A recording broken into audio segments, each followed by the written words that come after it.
I know that we're talking about the assassination of Charlie Kirk. So, kind of just your initial reaction. I think that everyone seeing the shooting take place at such a large gathering, it's shocking. You see the videos. Kind of talk a little bit about, from your point of view, what you saw when seeing those videos and things like that. Well, initially, other than the absolute horror of it, one of the things that struck me from a forensics perspective is the fact that only one shot was fired. Many of these shootings that we have nowadays, you have individuals that will fire multiple rounds at a scene. All you have to do is think back to the recent shooting in Minnesota at Mass with the Catholic school there. Uh, and that's kind of arbitrary, I think, just randomly, this was not, there was a level of precision to this. The fact that the crowd was they only heard one report of a rifle. And when I say report, I mean the sound kind of traveling forth. And you've got a big group of people that are assembled down there. So 3,000 sets of ears. That was a crowd estimate, at least. Um, Also, to the precision again, what they're saying is this shot was fired from an elevated position, second story, two-story building, flat surface, and the shooter is firing downward. If people take a look at the schematic, where Charlie Kirk was positioned is actually down in an amphitheater in the center of campus. So it's kind of ringed with the exterior bleachers that many universities have. I think we have one here at Jack State. Subject is firing from an elevated position down. And when I initially saw the video, and again, I recommend not to watch it because it's so horrible. But from a scientific perspective, as I was watching this, it's a single shot and it enters to the left of what's referred to as the midline in the neck. There is a copious amount of blood that issues from this defect immediately. And one of the things that was kind of interesting is that Charlie actually it he actually drew his right arm up. There were many people that were that have come across my feed and have reached out to me and said this reminded them of JFK. You remember infamously in the Zapruder film, he raises his hands. This is generally a response, a neuromuscular response. Just to kind of frame it, if you ever watch college football and people get hit in the head or they sustain a spinal injury, this neuromuscular response, it almost looks like they're seizing. Well, his right hand raised like this, and then he topples over. Um, the clearance that the shooter had because he was under a tent, Charlie was positioned under a tent. Um, it had to clear that on the top side. And then this is the really chilling part. This round passed over the tops of hundreds of people's heads that were gathered there just forward of his seating position. And it wound up here. And again, you can have a professional shooter that can come on and talk about things like bullet drop and the wind and all that sort of stuff. Um, I knew it was odd in one sense because we only heard one shot. And as it turned out, FBI is now revealing that they have recovered a bolt action rifle. Initial reports are that it is a Mauser 30-06, so that's a 30 caliber round. The aught six part comes in. The round was actually developed in 1906. It's a weapon. It's a weapon of war that was used in World War One, World War Two, and into Korea. That caliber was okay. The Mauser is a German manufactured weapon originally. So one of the things that kind of struck me about this is how, because a Mauser is a very robust weapon. It has a wooden stock. It's not like a modern weapon where it's like easy to break down. How did he get that up on the roof and nobody see him? Also, the video that we have of him coming off of the building, it doesn't appear that he has a weapon in his hand, but this weapon was found deposited out in a wooded area that's just adjacent to campus. It's not like it's out in the wilderness where they found this. And The authorities believe that that was his exfil area. He was moving away from the spot at that point in time, left it there.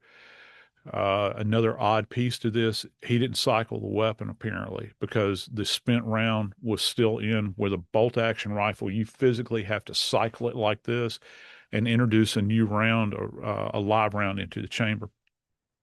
That didn't happen, Gracie. It didn't happen. And he actually deposited this weapon with that spent round still in place. They've recovered a palm print from the surface of the weapon. But again, if this kid has never been, the alleged suspect has never been hooked up on charges, his prints are not going to be in NCIC. So you won't have anything that matches back to him. I mean, it's great that they recovered it. You can get a print from him now. They can compare that. But if folks are thinking, yeah, they'll put it into the system and find it, I think that that would be a fool's errand. You're not going to find it there. They'll run it anyway. Um, there were other prints that were left behind. There's an image from the top of the building that has emerged now because the top of the building is actually covered in gravel with evidence markers surrounding it. You can see where there's an impression in the gravel that appears to be consistent with somebody laying in a prone position, and the line of sight is directly where Charlie Kirk was positioned from there. So going back a little bit to what you were saying about right after Charlie got shot and his reaction, or Mm. his the way that his body moved afterwards, Yeah. do you think that I think that a lot of people were wondering because there were rumors initially that he could have lived, but when you saw the video, did you think that he could live from that? No, no, I didn't. I felt as though that if we had a team of the finest UAB vascular surgeons standing there adjacent to him, ready to go, I think this was an unsurvivable injury he sustained. I haven't seen the autopsy results. I don't think that any of us will until after, and there will be a trial. They're putting together a packet right now. The trajectory of this round, where it kind of, I think that it may have, obviously, it transected the vessels in his neck. You got, and everybody's pretty much aware of this. You know, when you feel your pulse adjacent to your larynx here, you can actually feel the pulse throbbing. Well, this shot was just to the left of larynx. And what's next along that path? Well, it's cervical spine. So if you think about C1, C2, C3, C4, anything in that range, that's unsurvivable generally, because in that area it actually controls the diaphragm, taking in air, pushing out air. You're not going to have that capability. Um, I think that people want to try to take comfort in the idea that that maybe this was instantaneous. He didn't suffer. I can't answer that truthfully. I don't know, but I will say this was unsurvivable. Certainly unsurvivable injury that he sustained. And you talked a little bit about the distance that the shooter was from Charlie and where the bullet landed. Where do you think that he was possibly, is there any way to know where you think he was aiming? You wouldn't think that he would aim for his No, neck. I don't know that we could necessarily get an idea as to where he was aiming. However, the trajectory, trust me, the FBI is going to be all over this. This area is going to be locked down. They're going to do they're going to go back in and do a shooting recreation in this environment. And again, you're dealing with one shot. They will have to approximate the location where Charlie Kirk was positioned relative to where they suppose that the shooter was positioned. I'm not saying this is an elementary thing to do, but when you consider some of the crime scene reconstructions that the state and state officials, state forensic scientists, as well as FBI forensic scientists do, this is going to be kind of simplistic relative to this. They can get an idea, but there are too many other factors that are associated. Let's just say there is actually something that is referred to as bullet drop. From 200 yards, I don't think you're talking about that much bullet drop, if any at all. And what that means is very simple. What that means is when a round is fired, just like every person on Earth, we're all impacted by gravity. Well, projectiles are no different. So gravity is going to begin to pull that round actually down like this. So let's just say that an individual may have been aiming, for center mass of someone's head.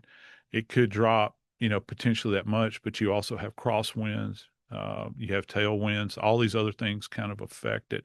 They can get a generalized idea though, and they're going to do quite the recreation that will eventually be presented in court. I can guarantee you that.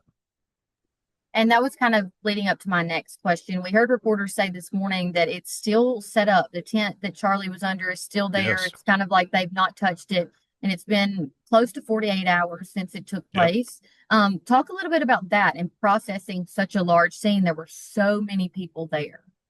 Yeah, there are a lot of people. And, I was chatting with somebody earlier, talking about video. I mean, we don't go anywhere without these doggone things in our hand. And when you go to an event like this with such a high profile subject, uh, people are going to be videotaping everywhere. So you've got multiple POVs. Uh, the question is, how many people fled just out of fear and they left? They took the evidence with them. You're going to have multiple perspectives, which is completely different. You talk about, like people have thrown out the JFK assassination. You had one POV, and that was the Zapruder. Well, there may have been others, but the Zapruders, nobody had phones back then, to videotape these things. They're going to lock this down. And let me tell you, let me just break this down to you because that is not the only scene you have here. This is how complex this is. So in forensics, what we teach here is that you've got primary, secondary, and tertiary scenes. So with the site where Charlie was shot, that's going to be your primary scene. The roof is a scene. Where the weapon was deposited is a scene. This guy's domicile is a scene. His car is a rolling scene. If it was parked, we've heard information that it may have been parked in a church. We don't know. We haven't been able to confirm that yet. The car may have been, in a parking lot somewhere there. That was a conveyance for him to show up in order to perpetrate this scene or this crime. That's going to be a scene. So any other location, it's not just about in the heart of this university, the scene being locked down in the tent, and good on them that they've done that. There's going to be a lot of other spots that are locked down. This is a massive undertaking. I think and again, this is just me stating an opinion here, but I think one of the biggest concerns, particularly nowadays, was this suspect affiliated with anybody else? Was there anybody else involved? Because if he has comfort with this level of violence, if there's anybody else in his cohort, you really want to try to figure out if they're capable of this as well and interdict that situation. So there's a lot. It's not just that this is solved and that we're going to move on. No, no, no, no, no. That's not how this works at all. This is going to be a very complex investigation moving forward. And we heard the FBI and law enforcement say this morning that, this is a historic arrest. It happened in a historic amount of time, is basically what they were saying. Do you think that? Do you think that it was very quick from what they were basing this off of? I don't know that I would use the term historic, but I was impressed with how quickly the arrest was made. Yeah, historic is not necessarily an adjective I would use for this. I think that it's an example of everybody working together, and that's one of the biggest problems that you have with any investigation that's multi-jurisdictional, because the feds are involved in this. You've got the state police in Utah; they're involved. You have local constabulary, including probably campus police officers and the town's police. Everybody is involved in this. If you can get everybody on the same sheet of music, it makes things flow quite easy. I think one of the really interesting things that they did pretty quickly, and this kind of shocked me, is how quickly those images got out there from those kind of infamous stairwell images where they've got these captures out there. That is so impactful now because again, you can't escape from it. If law enforcement can do that, they've got Now it is literally, the military says force multiplier. You've literally got thousands and thousands of sets of eyes now on this guy. Anywhere he's ever gone, anything he's ever done, friends, families, enemies, it doesn't matter. They're going to be visualizing this. And I think you'd probably agree with me, Gracie. This is one of the hottest stories in the news. You got eyes all over this thing. And it's because they released those images so quickly that I think that this led to effecting an arrest, to tracking him down. And they've always known more than they had initially released. I'm sure, this arrest took place, I think, as we're speaking right now, probably in during the 10 o'clock hour PM last night. And so, and it was kind of done without a lot of fanfare, right? We didn't hear it. It wasn't like busting loosely. There were rumors all over the place, but it was confirmed this morning by the president on air.